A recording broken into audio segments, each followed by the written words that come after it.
início a mais um Pod Vidal. Eu me chamo Larissa, sou professora aqui da faculdade. Estou com 2 convidados especiais aqui na tarde, Jean Mendes e Dani Noronha. Nós vamos falar sobre um tema super importante, principalmente nesse mês de março, que é o mês das mulheres. E hoje a gente trouxe como temática para esse Pod Vidal o tema de disfunções do assoalho pélvico, empoderando mulheres com conhecimento e cuidado. Quero desejar boas-vindas a todos e a todas, tá bom? Eu me chamo Jean Mendes, sou mestre em saúde e sociedade, sou professor aqui da casa, como a professora Larissa falou. Espero contribuir um pouquinho com esse debate, né, trazendo uma perspectiva de fora, de talvez quem não tenha tanta intimidade com o assunto, digamos assim, mas eu espero levantar algumas questões que talvez sejam a curiosidade de grande parte das pessoas que estão nos ouvindo, que também talvez não tenham tanta noção do que a gente vai falar agora, né? E aí, para dar início a esse debate, eu queria, na verdade, antes disso, né, que Daniele se apresentasse um pouquinho para a gente, hein? Bem, é uma honra poder estar aqui, principalmente falando de fisioterapia e relacionando a fisioterapia, né, à saúde da mulher. Meu nome, como já falaram, é Daniele Noronha. Eu sou pós-graduada em fisioterapia pélvica e obstétrica e eu vim aqui disposta a contribuir com esse podcast para que mais mulheres tenham acesso à informação. Muito bem. Eu queria só fazer um adendo que, além de ser fisioterapeuta e atuar na área, né, Daniele também foi minha aluna, certo? Então, eu tenho um carinho especial. Uma sardinha, né? Tô ficando velho, mas é isso. Bom, Dani, pra gente dar o ponto de partida, né, dar o start, dar início a esse nosso bate-papo aqui, eu queria que você falasse um pouquinho por que é importante a gente ter um fisioterapeuta que trabalhe nessa área, né? Por que é importante a gente trazer esse tema aqui para esse meio de divulgação tão amplo, né? Por que é importante a gente realizar esse diálogo aqui? Pronto, eu acredito que mais a caráter de conhecimento inicialmente, porque muitas mulheres elas têm essa demanda, né? Existe uma demanda relacionada à saúde da mulher em si, mas muitas mulheres elas não têm conhecimento e muito menos a quem procurar.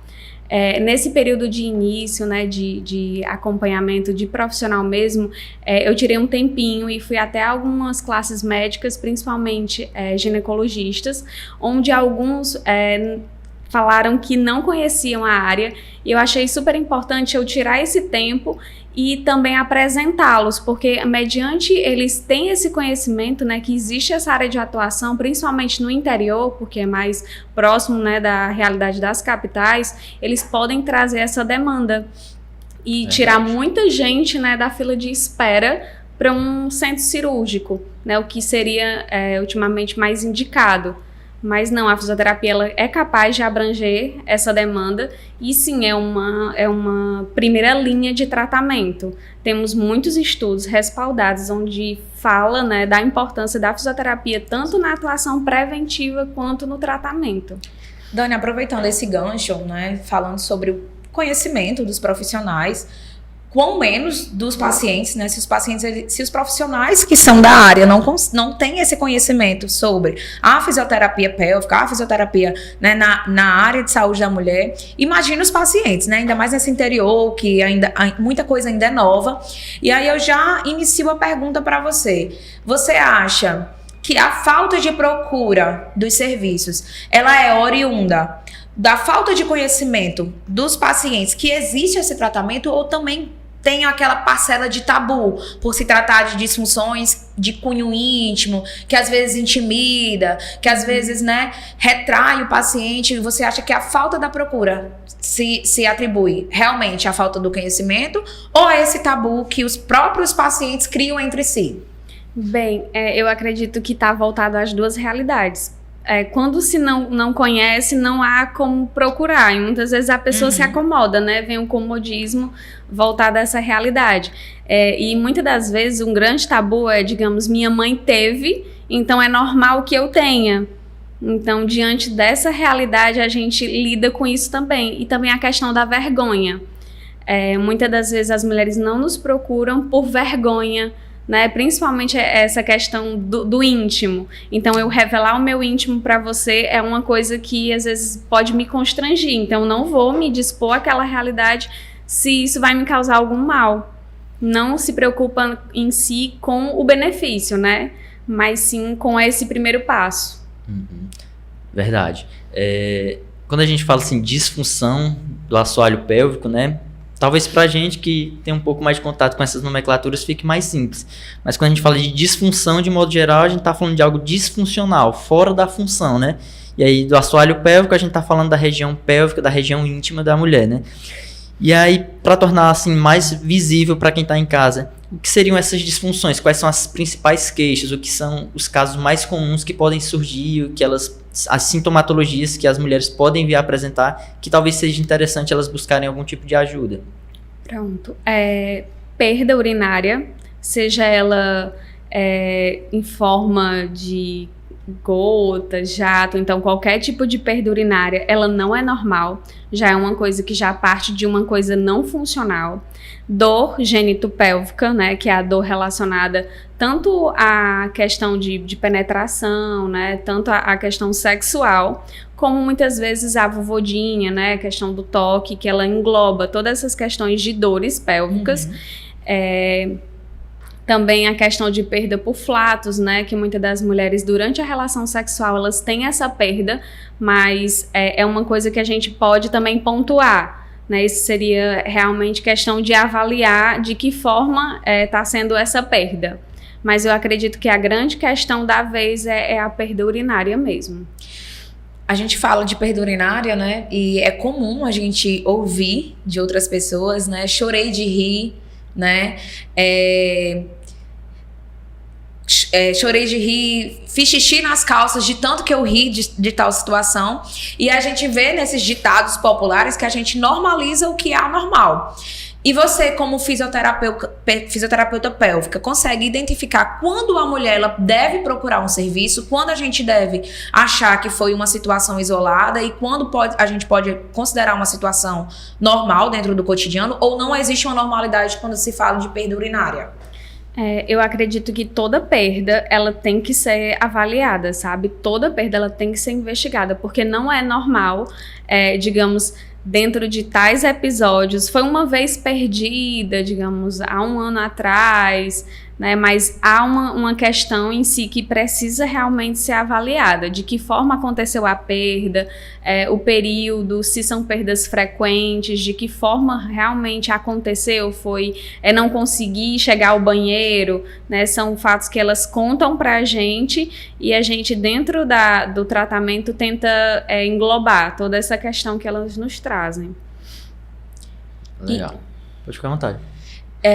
Eu escuto também, né, muitas mãezinhas relatando a perda urinária infantil, né? Até quando é normal a criança não ter o controle do esfíncter, né? Esfíncter urinário. E até quando isso a gente pode considerar patológico. Não sei se você consegue, dentro da tua área, se é um nicho da tua área, mas a gente escuta muito, né? Mães relatando que a criança, ela, quando passa por uma situação de estresse, ou realmente uma situação de felicidade, ela acaba perdendo urina. A gente consegue ter uma idade ou uma avaliação que considere normal ou anormal essa incontinência? Bem, não é muito a minha área de atuação, né, a área infantil, mas assim, a gente traz que essa maturação do córtex, ela acontece até uma média de 4 anos, né, de idade. Então, passando isso, né, o que vem acompanhando o desfraude, principalmente quando esse desfraude é realizado, de que forma ele está sendo realizado? Será que a mãezinha ela está ligando uma torneira para despertar aquela sensação de urinar?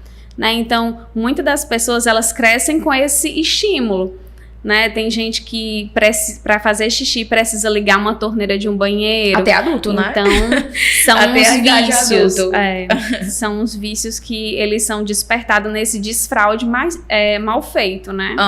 Porque há um período de maturação. Então, a maturação é até os 4 anos. Nessa média. Anos a gente tem que ficar, né, atento. Isso, a nessa uma média. avaliação. Perfeito.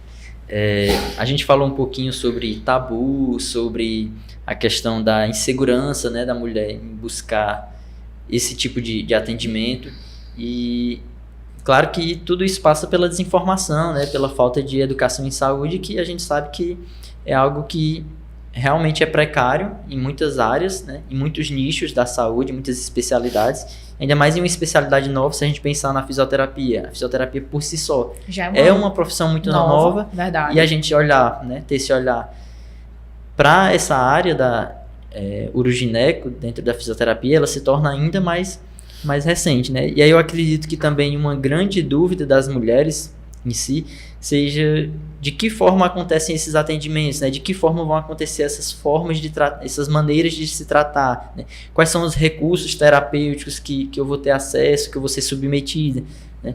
Eu acho que isso passa, quando eu falo que isso perpassa não só pela fisioterapia, mas sim para qualquer área da saúde. Por exemplo, quando a gente vai iniciar terapia com a psicóloga, por exemplo, acho que um dos grandes pontos é o que é que vai acontecer lá, o que é que eu vou dizer, né? Então, talvez a gente mostrar aqui, nesse momento, que é algo simples relativamente, né? Não simples no sentido de que é fácil de fazer, mas simples que ela não precisa ter medo, né? É algo importante a ser pontuado. Então, quais seriam as formas que a gente teria para manejar esses distúrbios, essas disfunções? Pronto.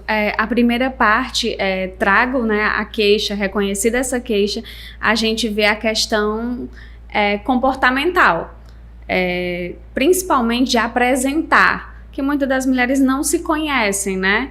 Então a gente parte do princípio de apresentar, porque quando você conhece o normal, né, o aparentemente ser normal, você vai conhecer o que é anormal. Então, a gente tem essa questão de educação em saúde, né, que é apresentar todas as partes de identificação. Não é algo tão complexo como seria numa aula de fisioterapia, né? Não é uma aula de anatomia, mas parte de um princípio de apresentação.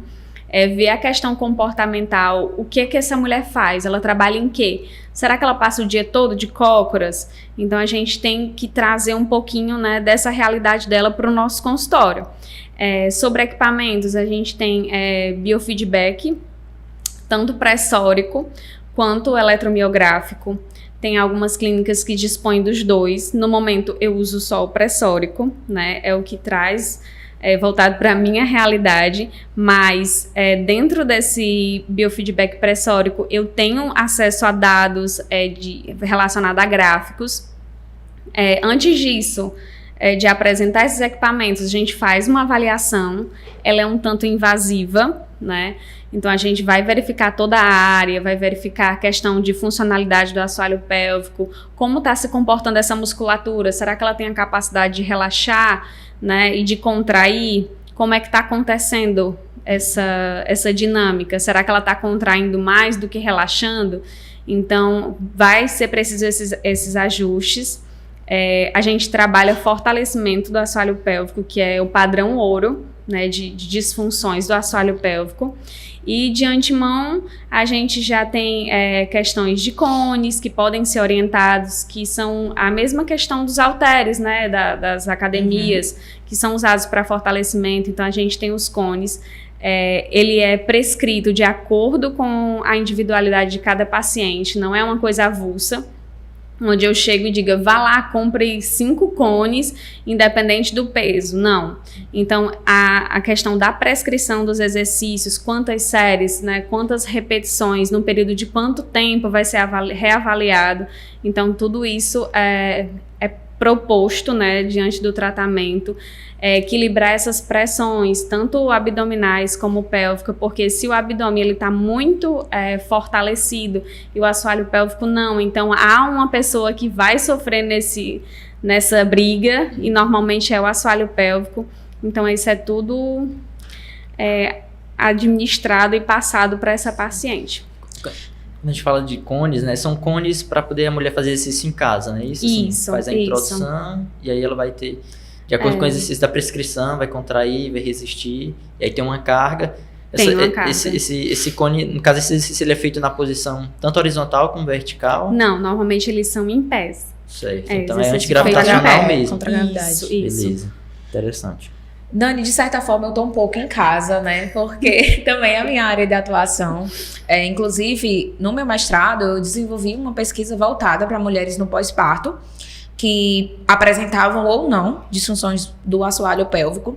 E eu percebi na minha pesquisa que, apesar de ter, né, muitas mulheres que relataram a incontinência urinária, principalmente durante a gestação, no pós-gestação, a maior parte das queixas dela era de disfunções sexuais.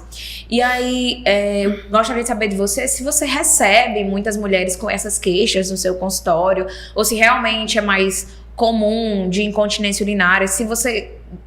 indo contra a minha pesquisa, se não for mais, né, de incontinência urinária, por que você acha que essas queixas sobre as disfunções sexuais não chegam no consultório? É porque não existe? É porque não é encaminhada? É porque a mulher acha que é normal? A sua opinião como profissional, vendo na sua atuação, por que essas queixas chegam ou não chegam no seu consultório? Bem, acredito eu que elas não cheguem normalmente assim por conta de indicação, que é muito diferente. Quando um médico indica, você vai precisar fazer fisioterapia, então ela já entende que aquilo é importante, né? Porque a gente ainda tem uma grande hierarquia, né? Então, infelizmente, o médico, né, Dani? Às vezes a gente precisa de um encaminhamento médico para uma coisa que a gente está vendo ali que é o óbvio, e até por falta de conhecimento dos próprios profissionais, que você começou a sua fala falando sobre isso, ele não acontece, né? E aí essas mulheres, elas perduram, assim, sofrendo com sintomas que poderiam ser facilmente aliviados. É verdade. E com relação a essas mulheres pós-parto, eu recebo mais no pós-parto tardio, né? O que aconteceria, digamos, essas questões mais num pós-parto no meio termo, né? Inicial e tardio. Então, o tardio, elas já não trazem mais essa queixa de dor genitopélvica, porque elas já tiveram experiência, talvez, de dor antes, e aquilo foi, com o passar do tempo, foi ignorado e, de certa forma, resolveu. Dani, já puxando o gancho sobre essas queixas que são tão negligenciadas, né? A gente tem um dado que uma a cada 3 mulheres acima de 60 anos, elas vão ter algum episódio de disfunção, né, do assoalho pélvico na vida. Você acredita que com alguma política de saúde pública, né, priorizando a saúde do assoalho pélvico da mulher durante um pré-natal, durante uma consulta, dentro da unidade básica, uma consulta de hipertenso, no mês da mulher, falar sobre esse assunto diminuiria esses números, a prevalência dessas mulheres com a aparição desse tipo de disfunções? Eu acredito que sim, que seria interessante, muito interessante, até porque essa sobrecarga que acontece na gestação, ela poderia ser mais administrada se elas tivessem esse conhecimento. Muitas das vezes uma mulher ela parte para um parto cesariano achando que ele pode ser a salvação, pode ser a saída, e muitas das vezes não é. Não é. Inclusive, eu estou fazendo um trabalho agora com os alunos da disciplina de urogineco. Eles estão entrevistando mulheres, né, que passaram pelo processo do parto. E aí eu pedi para eles acrescentarem nas perguntas, né, se elas ouviram falar durante o pré-natal sobre assoalho pélvico. Não é nem sobre uma explicação para que serve, só sobre a estrutura. E assim, incrível. Nenhuma mulher ouviu falar sobre assoalho pélvico durante o pré-natal, sendo que eu acho que ele é o cargo-chefe, né? Deveria ser discutido pelo menos uma vez a cada 2 meses, né? Pela médica ou pela enfermeira. Você acha que a fisio-obstétrica, ela deveria estar envolvida nesse processo do pré-natal, ou uma formação continuada para enfermeiros e médicos já seria o bastante, pelo menos para trazer esse conhecimento para a mulher durante o pré-natal? Eu costumo dizer que assoalho pélvico é um assunto para todos. Então, se houvesse a oportunidade de inserção desse profissional dentro da saúde básica, seria incrível, né? Mas como a gente vê que não dispõe, né, dessas possibilidades a médio prazo e curto prazo... é um sonho bem distante. É um sonho ainda bem distante. Eu acredito que trazer esse conhecimento para os médicos, para os enfermeiros, também seria de grande valia. Uma coisa, né, já que você falou assim, sobre a importância e sobre a contribuição de outros profissionais, né, ou seja de forma através da educação continuada, da formação, da reciclagem sobre esses assuntos, muitas vezes a gente trabalha esses assuntos em sala sobre a importância do trabalho em equipe, do trabalho multiprofissional, interprofissional, né, enfim, do estímulo à clínica ampliada. E aí eu queria saber um pouquinho, assim, eu sei que quando a gente trabalha do ponto de vista da iniciativa privada, em algum momento isso fica mais restrito, porque a gente está cada um no seu quadrado, né? A nossa perspectiva de atendimento interprofissional acaba sendo um contato de algum profissional mais íntimo que a gente tem, mais próximo, e a gente indica aquele profissional, né?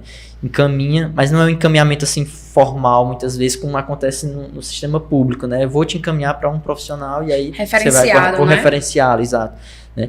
Mas partindo assim da perspectiva da disfunção do assoalho pélvico, como você enxerga a importância do trabalho multiprofissional, interprofissional, né?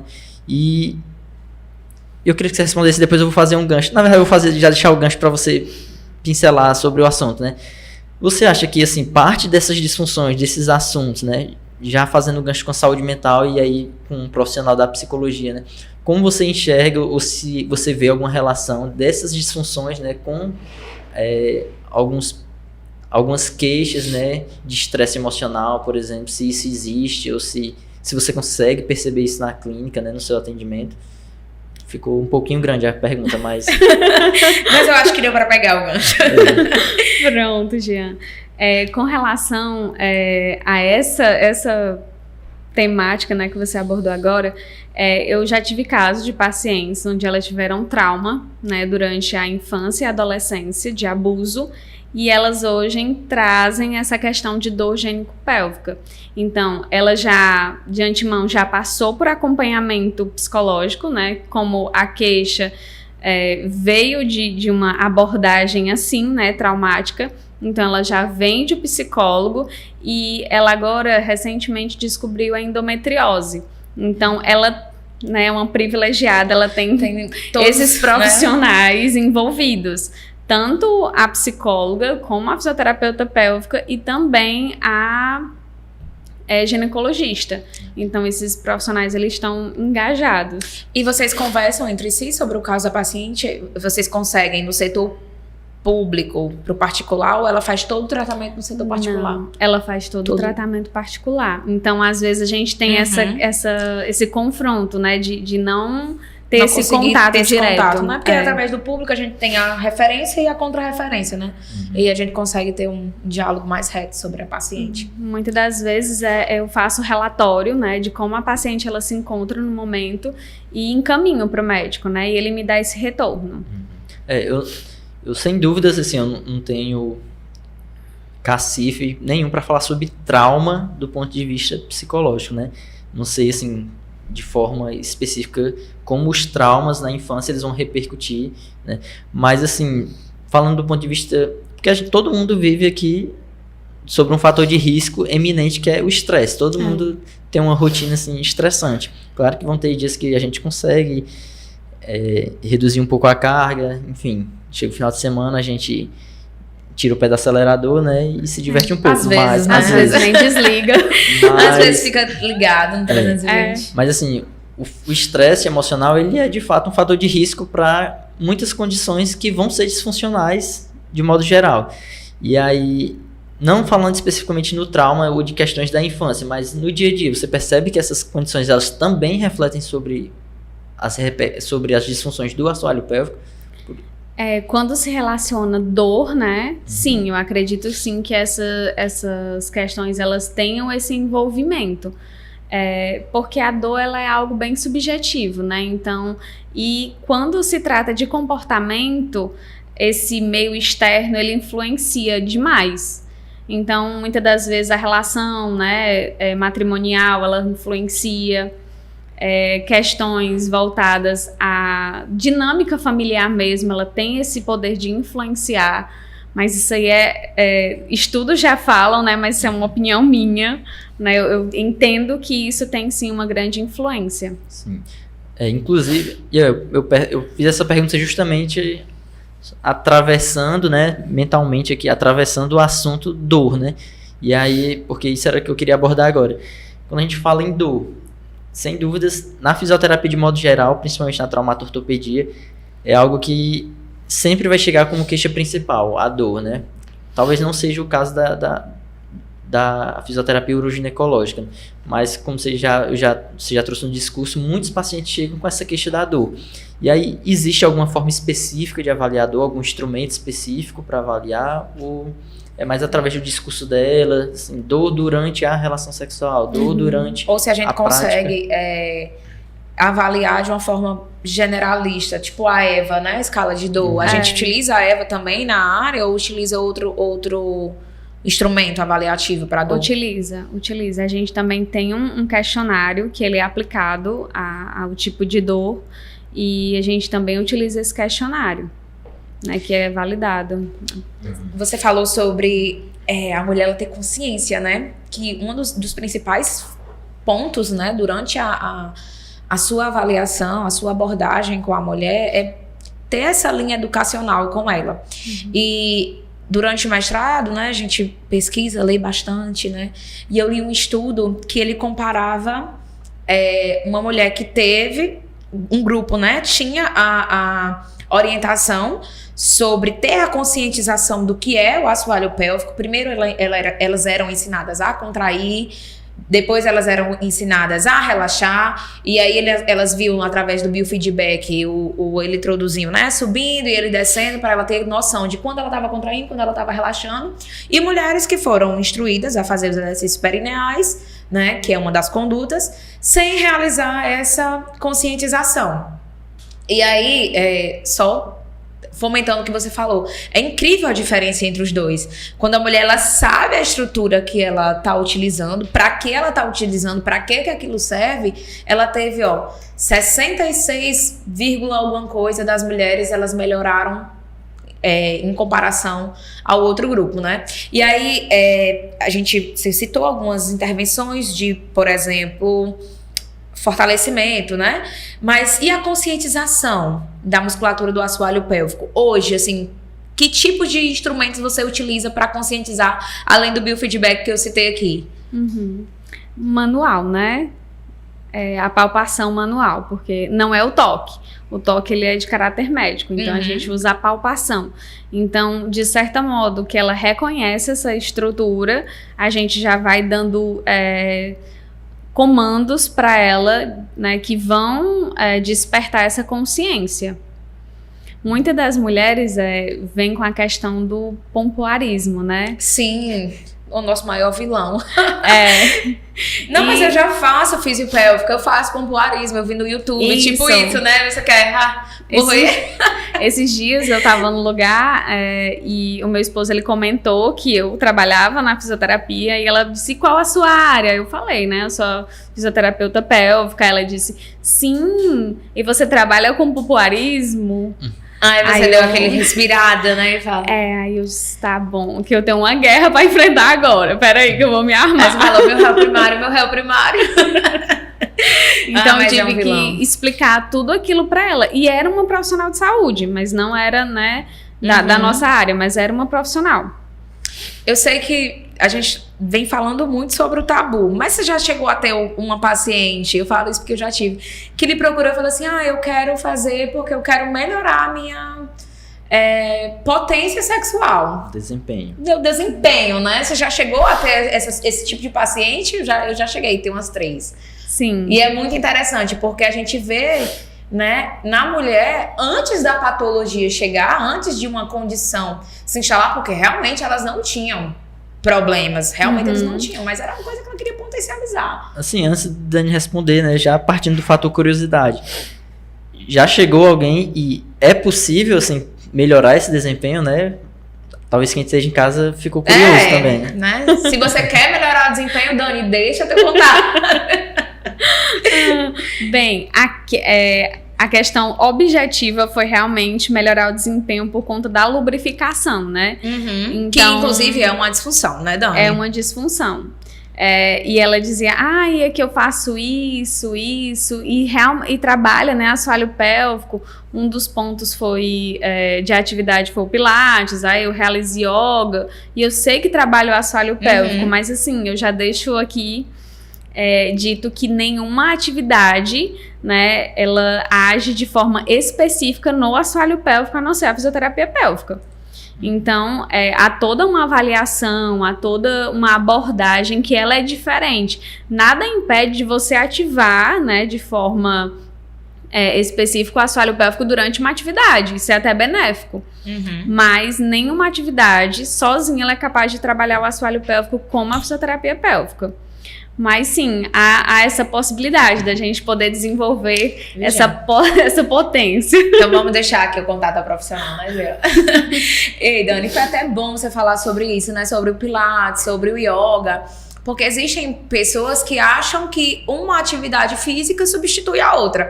Inclusive, Jean me acompanhou aí no meu processo, trazendo bastante o meu processo de mestrado, porque foi o momento que eu tive mais contato, né? Atendi aí umas 300 mulheres para conseguir fazer a dissertação.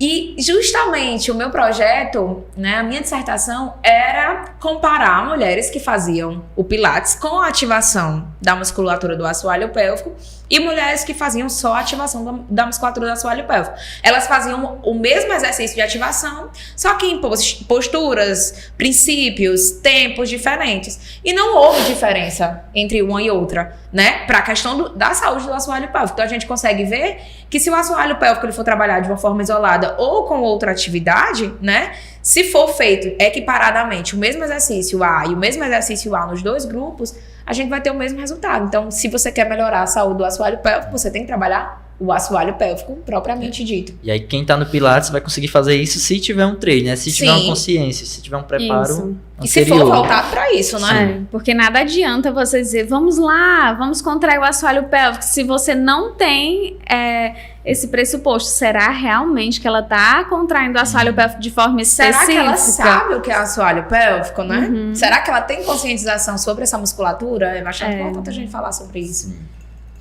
E Ficou Dani, muito solto. Quando você dá alta para seus pacientes, acho que isso já tá legal. Nós fisioterapeutas adoramos colocar nossos pacientes em exercícios de manutenção, né? Geralmente a gente pega um paciente, rompeu o LCA, vamos tratar aqui, mas você precisa fazer isso para eu te dar alta. Existe uma terapia de manutenção? Eu indico que você faça isso, que você faça aquilo, se você faz esse exercício em casa, ou a terapia realmente é restrita dentro do consultório? Não, ela tem sim exercícios domiciliares, mas para liberação de alta, né, desse paciente, eu acompanho ele após 30 dias, após 60, após 90 dias, e ele tem a indicação, dependendo do caso, de vir todo ano para reavaliação. Porque tem casos realmente que você não tem como ter esse prognóstico de liberação. É uma coisa que precisa realmente ser acompanhada durante um longo período. E falar de alta é gostoso demais, né? Dar alta para um paciente é maravilhoso, aquela sensação de dever cumprido. Mas a gente tem que falar também do tratamento conservador e a gente tem que falar também do tratamento invasivo. E aí, você já teve algum paciente que você falou, aqui não dá. Vamos realmente procurar um médico e tal. Quando que a gente deve referenciar esse paciente? Né? Em que casos a gente não consegue reverter o quadro clínico do paciente? Bem, eu não tive ainda nenhum paciente, né, com essa característica. Tá vendo, pessoal? Pega o contato de Dani, ela se garante. Mas, principalmente naquela questão de prolapsos, né, que a gente tem aquelas graduações. Hoje o Pessaro, ele é uma realidade, né, que livra muitos pacientes temporariamente de cirurgias, mas eu acredito que os prolapsos, eles são, na sua grande maioria, precisam, né, ser referenciados. Mas nada impede da fisioterapia atuar. Então é esse contato que a gente precisa ter com o médico, né, de alinhamento. Porque, só trazendo em termos mais populares, para quem está em casa escutando, né? Prolapso uterino é quando a gente tem a saída, né? Ou a descida do órgão pélvico. Então, às vezes, a gente pode ter um prolapso uterino em um grau mais baixo, que a gente não consegue, por exemplo, palpar o útero. E a gente tem casos de... eu mesma já cheguei de ter um caso de uma paciente idosa que ela literalmente sentava em cima do colo do útero, né? O prolapso uterino já assim, nível bem grave. E como é importante, independente do tratamento ele ser invasivo ou não invasivo, ter um pré e um pós-operatório dentro da fisiopélvico, né? Sem Justamente. dúvidas. Mas exemplificando, né, o que seria o prolapso. Muitas das pacientes, elas relatam que é um peso na região vaginal, né? Aquela sensação de bola. De bola na vagina. Então, se alguém, né, conhece alguém que traga essa queixa, então é necessário realmente avaliar. Principalmente pacientes idosos, né? A gente que atende muito pacientes idosos, não que só idoso tenha, Isso. mas geralmente o idoso ele esconde mais, né? Pelo fato de não fazer mais o uso, né? De não ter mais relação, algumas idosas, né? Elas acabam tendo ainda aquela cultura de que é da idade, é comum, é isso mesmo que a idade traz, e as pacientes às vezes elas não procuram e não conseguem, né? Também o número de partos, né? Quantos partos as nossas avós já fizeram, né? Tem episiotomias. 10. Falando em episiotomia, é um assunto muito interessante que eu queria ter comentado contigo e acabou passando. A gente escuta muito falar hoje em dia sobre violência obstétrica, né? Episiotomia, acho que hoje não existe mais, mas aquele parto que era feito com ferro, fórceps, né? O que você, como fisiopélvica, não sei se você chega a atender gestante ou realmente sua área de patologias, né? Passa de conhecimento para suas gestantes para que elas não passem por esse constrangimento, porque existem gestantes que não sabem, por exemplo, que podem ter tem direito a ter um acompanhante. Recentemente eu passei por uma situação agora que a gestante ela foi encaminhada para Fortaleza e no hospital do interior não deixaram ela levar acompanhante porque lá não aceitava, e a mulher ela foi mutilada. Ela não foi uma episiotomia comum. A mulher ela foi mutilada praticamente, teve a cicatrização. Não foi uma cicatrização legal, então ela ficou com muita aderência na região genital. E aí, como que nós, fisioterapeutas pélvicas, podemos influenciar nessa questão, pelo menos de saúde, de conhecimento de saúde, os direitos da mulher durante o parto? Eu não atendo ainda gestantes, né? Um público que eu tô ainda conquistando. Porque elas preferem ficar quietinhas no cantinho dela. O erro da gestante, né? Acha que o exercício físico, assim, vai matar o menino. Isso. Sendo que, na realidade, vai facilitar a vida do menino, né? Tudo pode vir a prejudicar. E a dela, né? E a dela, com certeza. E é aquela questão de proteção, né? Desde a barriga até quando estiver fora. Você fez fisiopélvica, você é mãe, né? Sou e tô gestante. Tá gestante. Pretende fazer acompanhamento com outro profissional ou você mesma se dispõe? Eu já me disponho a fazer os próprios exercícios, até por questão de tempo, né? Dessa vida corrida. Então eu já relaciono tudo e já faço a minha dinâmica durante a semana e também de exercícios. Eu brinco muito, viu, Jean, que eu quero ter um parto normal, mas eu acho que no primeiro ai eu vou dizer, tira esse menino, corta meu. E isso acontece muito pela falta do preparo, né? Eu que sou fisiopélvica, eu tenho esse pensamento. Imagine mulheres que nunca passaram por um aconselhamento desse, né? Na hora que sentiu a primeira dor, já... É verdade. E quando você não tem um profissional que tenha conhecimento a respeito das fases do parto, né, fica bem mais complicado esse auxílio. Porque eu lembro da minha primeira gestação e no primeiro momento... Faz tempo que você teve o primeiro bebê? 4 anos. Ele já tem 4. Ou ele ou ela? Ela já tem 4. Então, no meu período ali de pródomos, para chegar na parte ativa, gente, eu trabalhei demais. Então, eu tava super cansada, então não conseguia evoluir. Foi cesárea? Foi. Mas esse ou essa? É esse. Esse, o rapaz, você tá tentando que ele venha na via natural. O parto ele é uma caixinha de surpresa, né? Mas a intenção é essa, ou pelo menos que eu entre em trabalho de parto para partir para cesariana. Mas jamais eu irei trabalhar daquela forma como eu trabalhei. Nunca. Nunca. E aí a gente aqui, né? Eu, enquanto professor, talvez eu já tenha falado nesse podcast de educação em saúde algumas vezes, né? Se a gente voltar o vídeo, a gente vai ver que tanto eu quanto Larissa, e a própria Dani trouxe esse termo, né, educação em saúde, porque ele é realmente muito importante. E aí, quando a gente fala da atuação da fisioterapia pélvica no trabalho de parto, por exemplo, não é só em preparar o corpo, né, te deixar mais forte para aquele momento. E sim, esse preparo ele já começa do ponto de vista da aprendizagem mesmo, da educação. E como você falou, de entender as etapas, né, de tranquilizar e saber que cada momento ele vai ter um tempo ali, e aí só em saber daquilo, em ter poder da informação, você vai já economizar energia para fazer com que aquela etapa de realmente ter um gasto energético maior, ela ser concentrada e e o alívio focada de naquilo. dor, né? Também a fisiopélvica, ela trabalha muito o alívio de dor durante o parto. Então, tem mulheres que não sabem, por exemplo, que uma compressa quente ou fria vai aliviar e elas acabam não tendo acesso à própria postura na hora de parir, né? Que a gente acha que pra parir é naquela posição que a gente assiste na novela e pronto. Sendo que a gente vê que é totalmente o contrário. Então você imagina parir, a gente vai sentar, né? Isso. E não é assim. E é uma das posturas que geram mais lesão para o assoalho pélvico. Que é aquela que a gente assiste na novela. Então a gente acha que vai parir igual a mulher na novela. Na posição ginecológica.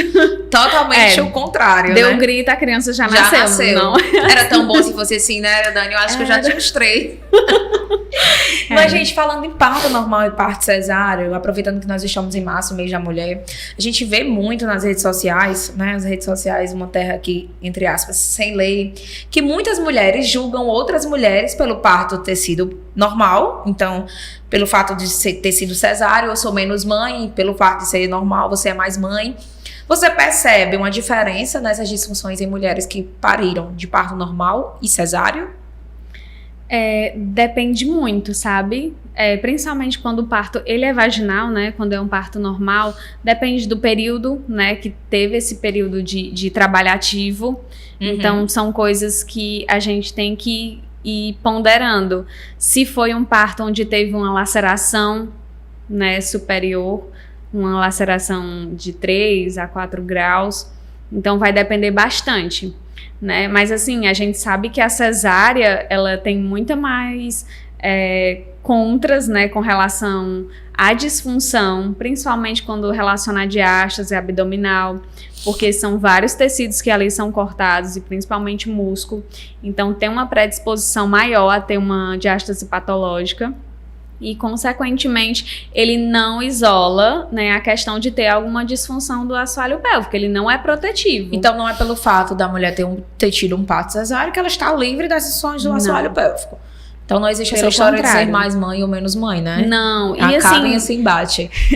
Eu acho que também a gente tem esse poder, né, já que a gente tem esse contato com essas mulheres, de relevar essa questão, porque de antemão a gente vai realmente, né, conscientizar que o parto vaginal ele é benéfico tanto para a mãe quanto para a criança, mas se caso ela vir, né, aí para uma cirurgia, para um parto cesariano, tá tudo bem, ela não vai ser menos mãe do que uma que conseguiu, né, então ela deu o seu melhor naquele momento, só que não foi, né. E a importância, né, durante o parto de você ser a protagonista, né, do seu parto, e você também ter pessoas ao seu lado que lhe apoiem e que lhe ajudem racionalmente naquela hora, né? A gente tem números de crianças com asfixia perinatal que, devido ao sofrimento fetal, devido à mãe ter se esforçado muito, né, como a Dani citou, e aí na hora não consegue, né, ter a força adequada para colocar o bebezinho para fora. E aí é importante a gente conversar, tirar esse mito, esse peso, né, das costas da mulher. A mulher já sofre tanto na vida, e a gente colocar mais esse peso que a gestação não é fácil. Não, né? Ainda tem outra etapa que é a amamentação. Que dizem que é padecer do céu, né? Que é uma das partes mais difíceis. E durante a própria gestação, no 1º ao 3º mês vem enjoo. Do 3º ao 6º mês vem ganho de peso. Você se sente desfigurada fisicamente, muda o seu físico, né? E aí a mulher ela já passa 9 meses... Uma bomba hormonal, né? Uma bomba hormonal, né? Tá em cima, tá embaixo, chora, ri, se estressa.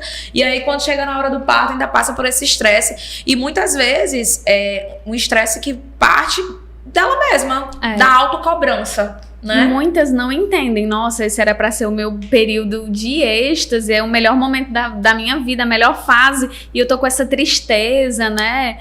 Então, são coisas que realmente essa questão hormonal e esse conversar sobre tira, né, esse peso dessa mulher. E às vezes é só uma conversa mesmo. Como a gente já falou 10 vezes. Educação e saúde, né? Tem sido muito bom estar aqui nessa mesa com vocês, né? E aprendendo muito. E eu imagino que para quem está em casa deve estar sendo melhor ainda. Eu acredito que a gente deve estar se encaminhando para os finalmente, né? Para finalizar algumas perguntas. E eu ia até dizer que para não deixar algumas pontas soltas, eu ia voltar em uma pergunta, mas a gente já percebeu que o assunto é muito amplo, muito diverso, complexo, e eu acho que não tem como não deixar pontas soltas, e que bom que ainda existem pontas soltas nesses temas para serem trabalhados e para serem debatidos, conversados. E a ponta solta que eu vou falar um pouquinho aqui é porque envolve muito a nossa atuação enquanto fisioterapeuta, e eu acredito que é algo importante. A gente falou sobre essa transição da fisioterapia, quando a gente dá alta para o paciente, né? Mas a gente percebe que, por exemplo, no ambiente da academia, do CrossFit, é comum algumas mulheres relatarem perda de urina, né? E a gente estimula a prática esportiva, né? A gente sabe que é importante deixar o sedentarismo de lado, porque ele é o principal fator de risco para as dores, de modo geral, principalmente a dor lombar, por exemplo. Mas aí, quais seriam os cuidados durante essa prática esportiva, né? Pensando ali na saúde do assoalho pélvico, que seria interessante a gente ter cuidado ou observar para a gente poder ter essa manutenção da saúde aí por mais tempo? Dani. Bem, a gente vê muitos exercícios que eles sobrecarregam, né? Eles aumentam esse pico de pressão. E quando eu falei de pressão, né, de equilibrar essas pressões, é o que muitas vezes acontece. De vir uma sobrecarga, né, digamos, pesos excessivos, onde essa pressão intra-abdominal, principalmente, ela vai aumentar. O assoalho pélvico, ele não está pronto, ele não está preparado para receber, e o que ele vai fazer muitas das vezes, a bexiga está ali cheinha, vai haver a perda urinária. Então, essa prescrição de exercício, se está com dúvida, orienta para quem realmente pode, né, compensar, né? O problema é que às vezes, né, foge até do nosso domínio fisioterapêutico, né? Às vezes vai, não criticando de forma alguma, vai para outros profissionais e acaba que a própria mulher durante o exercício não relata, né? Sim. A gente vê propagandas até hoje, inclusive, sobre protetores, né? Justamente, é um comércio... tipo, não passe vergonha, ou não passe por apertos, utilize protetor diário e tal, e as suas perdas de urina não serão um constrangimento, como se aquilo fosse natural e a solução fosse só o protetor íntimo, né? É uma normalização de um problema, né? Exatamente. É verdade isso. E o comércio, ele não que isso não seja benéfico, claro, ele vai ser benéfico a partir do ponto que a mulher ela tá sendo acompanhada, que ela tá tendo um tratamento, então ela pode sim se beneficiar desse recurso, né? Que é um recurso. Então, mas nada substitui. Não então, mascarar, a gente né?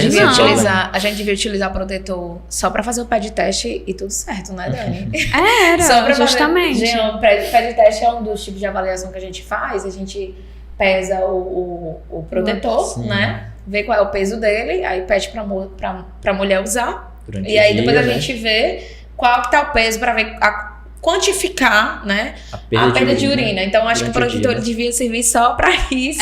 Ou durante o tratamento, assim, no máximo. E aí ele ainda tem uns viés, né, que é a nossa questão desse clima incrível que a gente do suor, vive. Né? Do suor, o que então... é urina, o que é suor, né? Então, justamente. Beleza. E aí, professor, acho que o debate foi bem eu acho que eu poderia passar horas aqui. Sem dúvidas. Mas eu acho que pra gente fechar, né, acho que você poderia só deixar uma mensagem para as mulheres que acredito que muitas vão se identificar durante a minha aula de uro ou só quando eu falo a minha especialidade em turmas, né? Existem muitas mulheres que vêm com dúvida de 18, de 20, de 50 anos. E aí deixa um recado para essas mulheres que estão nos ouvindo, para as mulheres que estão nos assistindo, que têm dúvidas, né? O que fazer, como fazer, quando procurar, né? Já se coloca à disposição, já vi que você é uma profissional maravilhosa. Obrigada. Então, vamos desmistificar esses mitos, né? Vamos tornar esse acesso à saúde da mulher mais fácil, menos burocrático. E aí é só deixar mesmo a sua mensagem como fisioterapeuta pélvica, como você pode ajudar mulheres e quando elas devem procurar ajuda. Bem, partindo, né, desse pressuposto, a gente entende que a procura ela vem a partir de uma queixa. Então, o que é que está te incomodando nesse momento? Será que é a sua relação sexual? Será que é a questão urinária? Será que é também a questão fecal? Então, são coisas que são administradas a partir da queixa. Na minha rede social, né, eu tenho alguns vídeos que são de esclarecimento, que trazem informação de qualidade. Essas mulheres podem também ter acesso. Eu também estou tirando dúvidas normalmente por lá, né, WhatsApp. Então, qualquer dúvida relacionada, muitas das vezes eles não procuram pela dúvida. Então, vamos esclarecer essas dúvidas e depois sim procurar, porque eu acredito que toda mulher ela deve sim passar por uma avaliação fisioterapêutica, nem sequer uma vez na vida, mas deve sim passar por não é um luxo, né? É um benefício realmente de cuidado, de bem-estar. Passa a sua rede social, Dani, pra gente. Eu vou marcar aqui minha avaliação com você. Deixa a tua rede social pra quem tá nos assistindo, né? Já seguir. Pronto. @Daniele Noronha Físio. Daniele é com 2 L's e Y. Minha mãe foi bem generosa nas letras. Noronha então, Físio. Isso. Beleza. Então acessa, passa a seguir, manda sua dúvida lá que a gente vai estar tirando um tempinho para poder esclarecer. Dani, não tô te encontrando, socorro. DANN. Não. N-I. A-N-N. Não, N-I mesmo. N-I, no um final é só 2 L's tá. e Y. Que é para deixar mais Daniele. luxuoso. Só com Ah. Beleza. É isso. Dani, muitíssimo obrigado. Foi um prazer reencontrá-la aqui nesse momento. Saber que você se tornou uma profissional incrível, né? Gostoso, né? Ver que você contribuiu. Vou nem mais trabalhar desse. essa semana. Assim, eu não queria encher a minha própria bola, Mas não, mas eu tô dela com. foi ótimo, né? Eu tô com 2 ex-alunas, certo? Assim, só pra deixar claro. Larissa também foi minha aluna na graduação. Todas 2 foram molhadas para essa área. Você tem um dedo nisso, Jean? Será, hein? Você tem uma culpa nisso? Eu acho que ele tem. Pessoal, ó, só pra deixar aqui, ó, o Insta dela, certo? Pra quem quiser seguir, tá? Dani, muito obrigada. Eu que agradeço. Eu sei que Jean tem uma parcela aí, né? Vamos deixar ele ganhar esse nome. Vamos mantendo contato. Sim. Muito obrigada por esse momento. Foi ótimo, foi rico, foi incrível. Espero, não só nessa situação, mas lhe reencontrar em vários campos, né? Porque a gente tá aqui pra se fortalecer. A gente tá aqui pra fortalecer quem tá em casa. E mais uma vez, muito obrigada. É isso. E por fim, agradecer também à Faculdade Vidal por estar promovendo esse espaço, né, de debate, de divulgação, de informação, de conteúdo de qualidade, que não está circulando só em Limoeiro do Norte, não só no Nordeste, mas no Brasil e no mundo, porque essa ferramenta é muito potente, tá bom? E também agradecer a você que está nos ouvindo e que chegou até aqui, né, e também, de alguma forma, contribui para que esse assunto, né, se dissemine por outras pessoas e cheguem a outras pessoas, tá bom? Muitíssimo obrigado, pessoal.